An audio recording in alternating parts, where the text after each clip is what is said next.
खबर उत्तर प्रदेश के जनपद फिरोजाबाद के शुकाबाद विधायक डॉक्टर मुकेश वर्मा ने बजट पर प्रतिक्रिया व्यक्त करते हुए कहा है कि योगी द्वारा पेश किया गया बजट किसान, महिला और युवा विरोधी बताया है। इसके साथ ही पिछड़ा और दलित विरोधी भी बताया है। उन्होंने कहा है कि वर्तमान सरकार आने वाले समय में चुनाव भी नहीं होने देगी।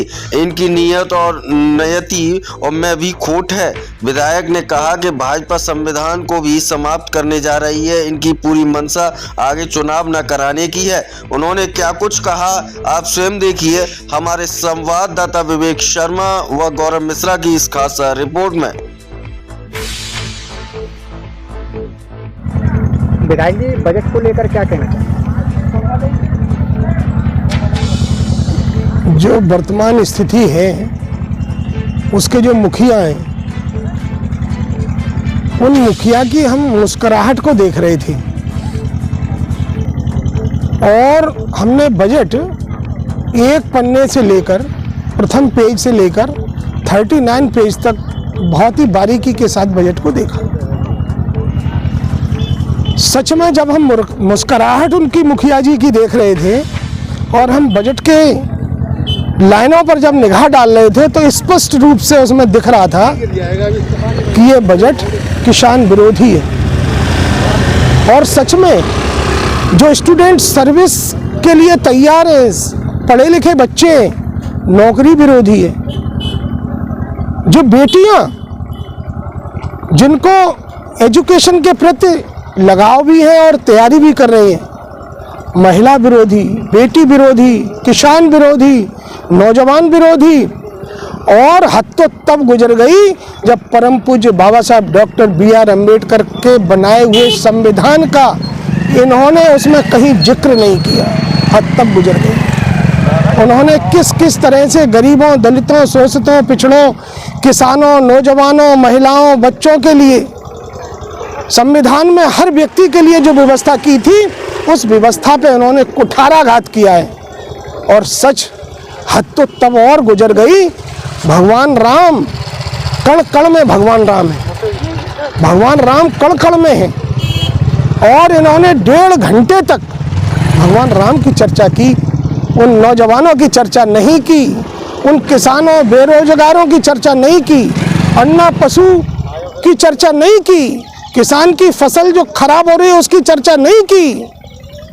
सच में ये पिछड़ा विरोधी, दलित विरोधी और नौजवान विरोधी बजट है। और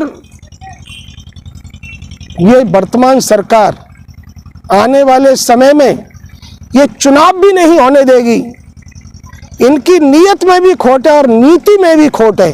अच्छा, जयंत चौधरी का जिस तरीके से आज बयान आया है, उनका झुकाव बीजेपी की तरफ है, तो क्या है, क्या माना जाए कि आपका समझौता कैंसिल हो जाएगा? अब वो अपनी पार्टी के राष्ट्रीय अध्यक्ष हैं और उनका अपना आउटलुक है कि उनको किस तरह से उन्होंने जो भी प्रलोभन दिए हैं या जो भी किया है वो उनका व्यक्तिगत मैटर है। लेकिन आज समस्या है संविधान की। इस संविधान को अगर ख़त्म कर देंगे ये, तो निश्चित रूप से आगे फिर कभी चुनाव नहीं होगा और इनकी नीयत इसी तरह की होती जा रही है। अच्छा, 11 तारीख को पूरा मंत्रिमंडल अयोध्या जा रहा है, क्या आप जाएंगे उसमें? देखो, भगवान राम के वंशज हैं हम लोग। सच में तो जितने भी दलित हैं, पिछड़े हैं, आदिवासी हैं, ये उनके ही वंशज हैं। और हम ऐसी कोई क्षण नहीं जाती कि भगवान राम को याद न करें, ऐसा कोई दिन नहीं जाता।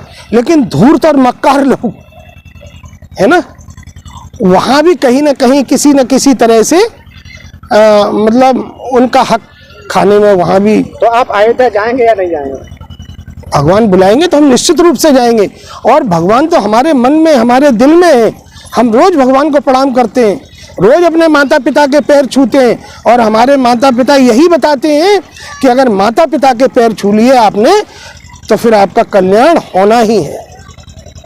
अच्छा, मायावती से संगठन हो सकता है क्या, ऐसा कुछ अनुमान है आपको? देखो, बहन जी के बारे में हम ज़्यादा कुछ इसलिए नहीं कहेंगे कि हमारी बहन है और बहन जी का जो भी निर्णय होगा वो स्वयं लेंगे। अच्छा, अभी मुख्यमंत्री जी ने विधानसभा में खड़े पर ये कहा था कि महाभारत में पांडवों ने सिर्फ 5 गांव मांगे थे, तो उनका इशारा किस ओर है, क्या कहना चाह रहे हैं? वो उस समय थे, जब मांग रहे थे तो वो थे, उस समय सुन रहे थे।